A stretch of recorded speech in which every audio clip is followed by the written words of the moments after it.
Weekly newsletter.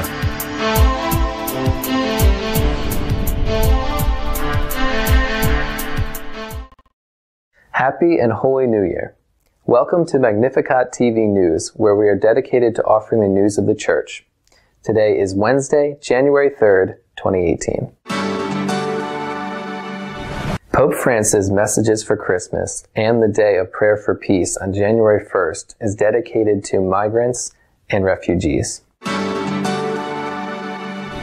In the annual speech that the Pope addresses to the Roman Curia, he has referred to the existence of detractors and traitors within the same. Pope Emeritus XVI has prefaced a book in honor of Cardinal Mueller, in which he emphasizes his faithfulness to tradition as well as Pope Francis. The Archbishop of Munich, Cardinal Marx, has called for a change in morality to be left to the conscience of the individual to decide on the goodness of homosexuality. The year which recently ended left a long list of murdered missionaries. Latin America continues to lead as the most dangerous place to preach the faith. The Pope's messages for Christmas and the first day of the year, the Day of Prayer for Peace, have focused on the reception of migrants and refugees. The night of December 24th, Pope Francis presided at the traditional midnight Mass. The Holy Father spoke of the Holy Family of Nazareth and how they saw themselves forced to flee, leaving what little they had.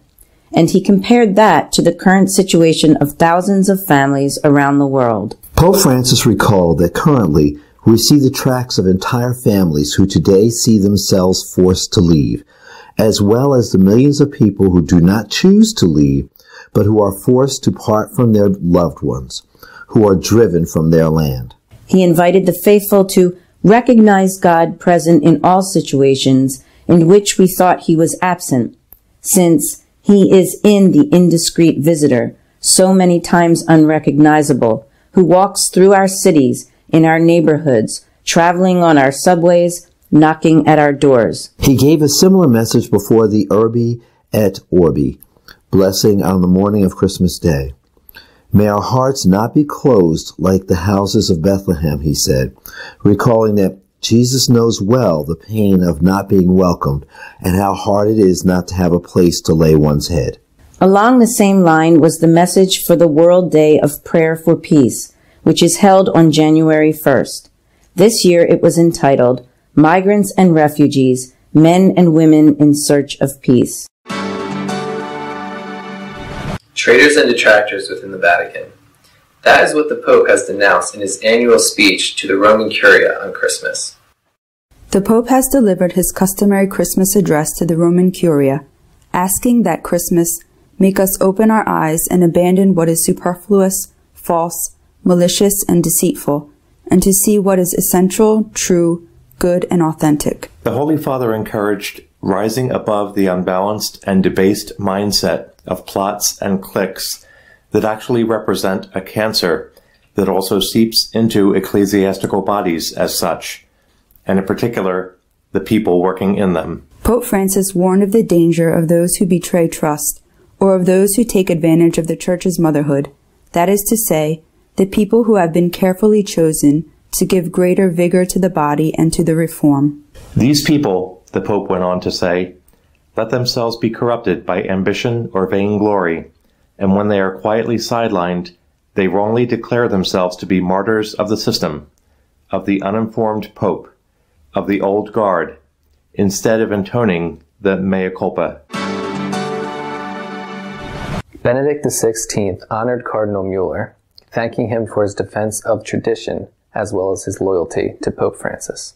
The Pope Emeritus Benedict XVI has published a brief text in a book in honor of Cardinal Mueller on the occasion of his 70th birthday, which he celebrated on December 31st, and of the 40th anniversary of his priestly ordination. In addition, there are contributions from other notable members of the Church, such as Cardinals Scola, Marx, and Koch, and Archbishops Fisichella, Forte, and the successor of Mueller at the head of the Congregation for the Doctrine of Faith, the Spaniard Archbishop Luis Ladaria. In the writing, Benedict XVI praises Mueller and affirmed that he has defended the clear traditions of the faith, but in the spirit of Pope Francis, he has tried to understand how they can be lived today. After his 5-year term, Pope Francis decided not to renew Mueller in the position for another 5 years, and he chose Archbishop Ladaria, until then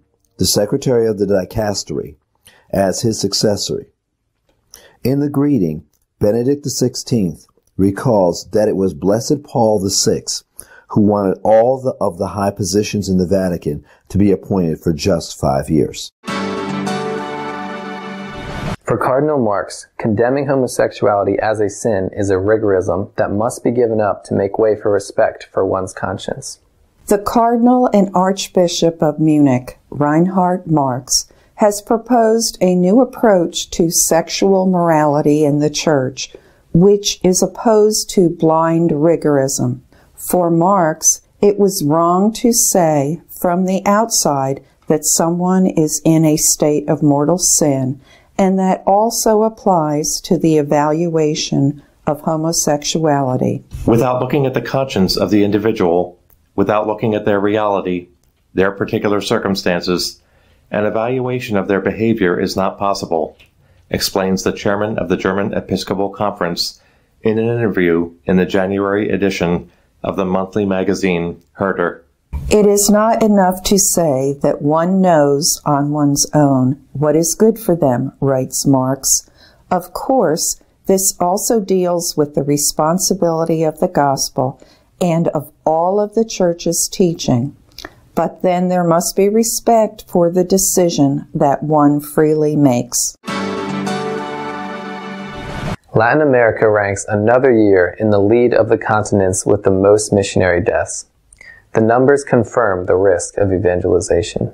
Every year, the Fides Agency, under the authority of the Pontifical Mission Societies, publishes the list of pastoral agents and missionaries killed in the past year. 2017 has left a death toll of 23 missionaries, 13 priests, 1 religious brother, 1 religious sister, and 8 lay people. For the 9th consecutive year, Latin America has become the continent with the greatest number of fatalities, with 11, of which 8 were priests, 1 was a religious brother, and 2 were lay people. The majority of the fatalities have been at the hands of criminals who wanted to steal or kidnap for ransom. After Latin America ranks Africa, where 10 missionaries have been killed, 4 priests, 1 religious sister, 5 lay people. In Asia, 2 missionaries have been killed, 1 priest, 1 lay person. Many missionaries have been killed during attempted robbery or kidnapping, carried out with great ferocity in the context of economic and cultural poverty, moral and environmental degradation, where violence is practically the usual norm of behavior. Our editorial this week is dedicated to the commenting on the reaction to the praise that Pope Emeritus Benedict XVI gave to Cardinal Mueller. El año termina con una polémica, sinceramente lo digo, absurda. El Papa emérito Benedicto XVI ha prologado brevemente un libro homenaje al cardenal Miller con motivo de su 70º cumpleaños, apenas una dedicatoria. En ese breve prólogo, el Papa Benedicto elogia al cardenal Miller y dice que ha defendido la clara tradición de la fe, pero con fidelidad al Papa Francisco, en el espíritu del Papa Francisco, intentando comprender cómo puede ser vivida hoy. No sé por qué eso tiene que provocar una polvareda hasta el punto de que un periódico titulaba diciendo que el Papa emérito había dado un bofetón al Papa Francisco porque el Papa Francisco no había renovado el nombramiento de Cardenal Miller como prefecto de doctrina de la fe y que elogiar al Cardenal Miller era ofender al Papa Francisco. Cualquiera que conozca mínimamente al Papa Benedicto sabe que es una persona incapaz de ofender a nadie y de ofender a nadie deliberadamente. Es decir, que nada más lejos en el pensamiento del Papa emérito que ofender al actual pontífice. Pero sí, ciertamente, que en ese elogio hay una intención. Es un elogio merecido a una persona concreta que es su amigo, pero también hay una intención. Estamos en una situación en la Iglesia en la cual incluso, por ejemplo, una palabra amable o una cita de San Juan Pablo II es interpretado por algunos como una ofensa al Papa actual. Esto es ridículo, esto es absurdo. Algunos que se presentan como los amigos del Papa Francisco, habría que decir supuestos amigos, estoy convencido, lo he dicho muchas veces, que son sus peores enemigos, están empeñados en hacer un antes y un después desde el momento en que empezó el gobierno de la Iglesia por el Papa Francisco y antes todo lo demás, 2000 años, incluida la Sagrada Escritura. Incluido el Concilio Vaticano II, porque hasta el Concilio Vaticano II hoy ya es visto con sospecha por estos. Dicen que sus documentos, sus constituciones, fueron fruto del consenso y que por lo tanto no responden a la verdadera mentalidad del Papa actual. Repito, están empeñados estos supuestos amigos del Papa Francisco en decir que todo lo anterior no sirve y que la Iglesia empieza desde el momento en que llegó al pontificado del Papa Francisco. Esto es absurdo, esto es ridículo, esto no puede ser así y además estoy segurísimo de que este no es el deseo del Papa Francisco, de que esta no es su intención. Vuelvo a repetir, son algunos supuestos amigos suyos que le están causando un enorme daño.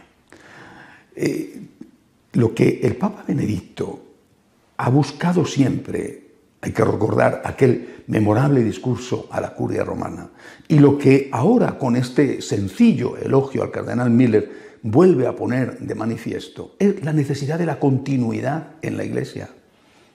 En una frase, como él hace las cosas, sintetiza un pensamiento completo, una teoría. Fidelidad a la clara tradición de la Iglesia, fidelidad, pero en el espíritu del Papa Francisco, para intentar comprender cómo se puede esa tradición de la Iglesia vivir hoy. No traicionar la tradición, olvidar la tradición, incluida la Sagrada Escritura, sino fidelidad a la tradición en el espíritu del Papa Francisco, es decir, continuidad. La continuidad no es ignorar al Papa Francisco, pero la continuidad no es ignorar todo lo anterior como si no existiera. Fidelidad a la clara tradición, sí, naturalmente abriéndose a lo que el Espíritu Santo a través del Papa Francisco nos dice, sin hacer ruptura. La continuidad es la clave para salir de la confusión y de la división creciente en la Iglesia Católica. Es la clave porque la ruptura, los que quieren, repito, interpretar el magisterio del Papa Francisco como un antes y un después, de tal forma que todo lo anterior no vale, insisto, no es esto, estoy segurísimo lo que quiere el propio Papa Francisco, estos buscan la ruptura. Y la ruptura solo beneficia a los que quieren destruir a la Iglesia. Que tengan un año nuevo santo, un año nuevo confiando en Dios, que ama a la Iglesia y nos ama a cada uno de nosotros mucho más de lo que podemos imaginar. Hasta la semana que viene, si Dios quiere. If you wish to be up to date with what is happening in the Catholic Church, you can visit us online at catholicosonline.org. Until next week, God willing.